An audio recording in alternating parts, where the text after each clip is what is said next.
ചെന്നൈയിലെ വണ്ടല്ലൂർ എന്ന സ്ഥലത്ത് കൂടി പോകുമ്പോഴാണ് ഇതുപോലെയുള്ളൊരു ബിരിയാണി കട കണ്ടത്. നമ്മുടെ നാട്ടിൽ പുട്ടുകുറ്റിയിൽ മുളംകുറ്റിയിൽ ബിരിയാണി നിറച്ച് ആവി കയറ്റി ദം ചെയ്ത് വിൽക്കുന്ന ചിക്കൻ ബിരിയാണി. ബിരിയാണിയുടെ ഒരു ആരാധകൻ എന്ന നിലയിൽ ഏതായാലും ഈ ബിരിയാണി ഒന്ന് വാങ്ങി ടേസ്റ്റ് ചെയ്ത് നോക്കാമെന്ന് കരുതി. ഈ ബിരിയാണിയോടൊപ്പം ഒരു മുട്ട കൂടി അവർ നൽകുന്നുണ്ട്. 130 രൂപയാണ് ഈ ബിരിയാണിയുടെ വില.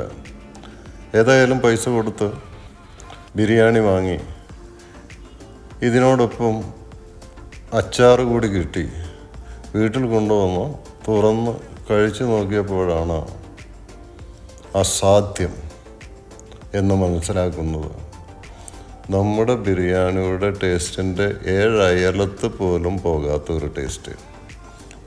മോശം. ബിരിയാണി എന്ന് പറഞ്ഞാൽ